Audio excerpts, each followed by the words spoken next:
रुको रुको, इससे पहले कि आप स्क्रॉल डाउन करके कोई और हॉलीवुड मूवी ढूंढे, मैं आपको इस मूवी के बारे में दो बातें बता देता हूँ। पहली कि ब्लैक एंड व्हाइट मूवी की स्टोरी बकवास हो ऐसा जरूरी नहीं है, और दूसरी कि हर इंडियन मूवी में की स्टोरी में सेम कहानी हो ये भी जरूरी नहीं है। Okay, so hey guys, I am Krishna Solanki and you are watching everything in brief. आज मैं एक्सप्लेन करूंगा दो आंखें 12 हाथ 1957 में रिलीज हुई इस ड्रामा मूवी की IMDb रेटिंग है 8.4, जो काफी ज्यादा है। Okay, so let us start without wasting more time.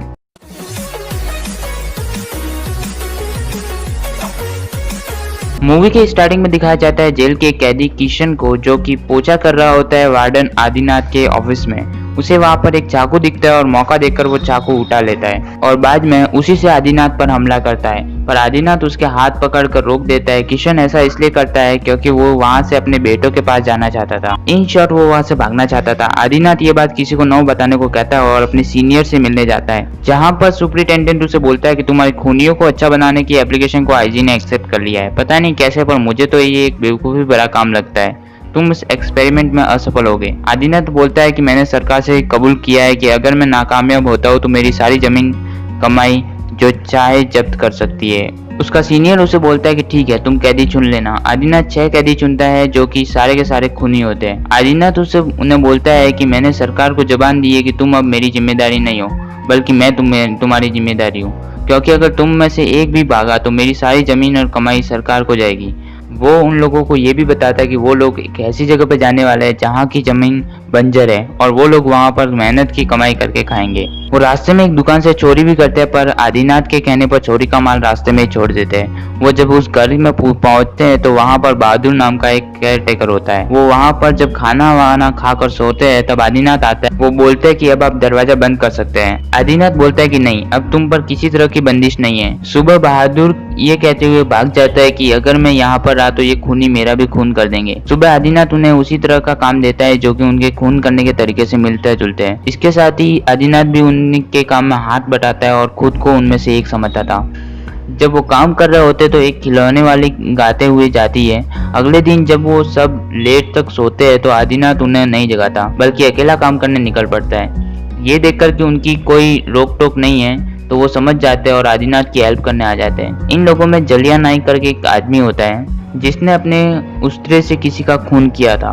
वो आदिनाथ की दाढ़ी करने के काम को हाथ में लेता है। इसके साथ ही किशन की माँ को आदिनाथ भी वही बुला लेता है। उसके बच्चों के साथ कुछ देर की बातों के बाद उसकी माँ उसके बच्चों को लेकर वहां से जाने वाली होती है, तो आदिनाथ बोलता है कि तुम्हारे बच्चे यही रहेंगे। उसकी माँ आदिनाथ को धन्यवाद देते हुए वहां से चली जाती है, पर इन सब से उन सब में फूट पड़ जाती है क्योंकि वो भी अपने परिवार के साथ रहना चाहते थे। वो जब आदिनाथ से ये बात बोलते हैं तो आदिनाथ बोलता है कि किशन के बच्चों को उसकी जरूरत थी और उन्हें संभालने वाला कोई नहीं था, इसलिए वो यहाँ पर है। पर वो जब जीत करके आगे बढ़ता है तब आदिनाथ की आंखें देखकर वो सब पीछे हट जाते हैं। वो सब प्लान करते हैं आदिनाथ को मारने का। चूंकि जलिया उसकी दाढ़ी करता था तो उसे वो काम दिया जाता है, पर उसके हाथ कांपते हैं। वो दाढ़ी करने के टाइम बता देता है कि वो सब प्लान है उसको मारने का। ये सब बाकी सब भी सुन रहे होते हैं। सब लोग उस जगह को छोड़कर भाग जाते हैं। ये सब बात होने के बाद वो अपने सीनियर के पास जाता है और उसे सारी बात बताता है। उसका सीनियर शूट एंड साइड का ऑर्डर पास कर देता है। वो बोलता है कि अगर तुम ऐसा नहीं चाहते तो मुझे लिख के दो कि तुम्हारा प्रयोग असफल हुआ है। वो लिख के देता है, पर उसे जेल के अंदर भी डाल दिया जाता है। पर जब हवलदार उसे आके बताता है कि वो सब तो उसी जगह पर है जहाँ पर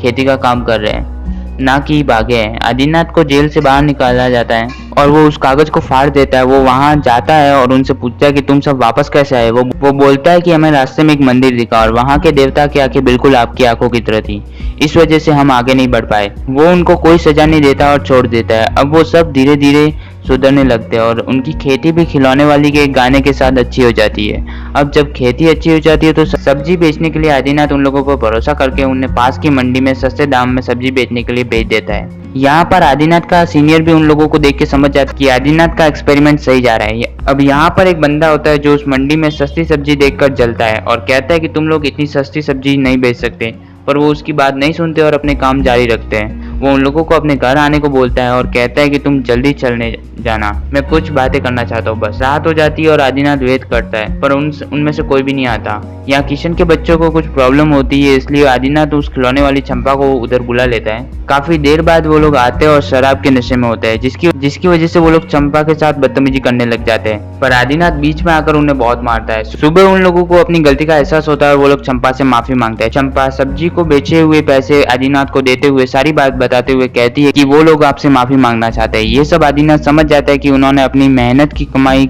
को शराब में नहीं उड़ाया, बल्कि उन सेठ ने उन्हें शराब पिलाई थी। आगे वो सेठ उधर आता है और आदिनाथ की सब्जी खरीदने की बात करता है और आदिनाथ मना कर देता है। वो कहता है कि तुम अगली बार मेरी मंडी में नहीं आ पाओगे। अगली बार मंडी में सब्जी बेचने के लिए आदिनाथ जाना चाहता था, पर वो लोग बोलते हैं कि हम लोग जाएंगे और इस बार कोई गलती और दंगा फसाद नहीं होगा। वो लोग आदिनाथ को अपनी कसम देते हैं। वो बाजार में जाते हैं और वहाँ उस सेठ ने भाड़े के गुंडे बुलाए होते हैं जो उन लोगों को काफी मारते हैं, पर वो लोग अपनी कसम के कारण उनका रिप्लाई नहीं देते और बहुत बुरी तरह घायल हो जाते हैं। पर वहाँ चंपा होती है और बीच बचाव करके और बाकी लोगों की हेल्प से उनको बचा लेती है। वो उन सबको घर ले जाती है और वो सब आराम करते हैं, पर वो सेठ हार नहीं मानता और उनके खेतों में आग लगा देता है और बैल छोड़ देता है और उन बैलों को वहां से निकालने के चक्कर में आदिनाथ मारा जाता है। चंपा पुलिस के जरिए उन सेठ को पकड़वा देती है। वो लोग अब सुधर तो गए थे, पर इस एक्सपेरिमेंट को सफल हुआ देखने के लिए आदिनाथ वहां नहीं था। वो लोग वही रहते हैं और बाकी की जिंदगी ईमानदारी से गुजारते हैं। ओके, कमेंट में बताना कि आपको मूवी कैसे लगी।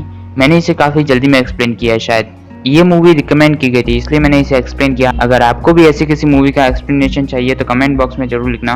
Okay, so that's it for today. I will see you next one. Till then, bye bye.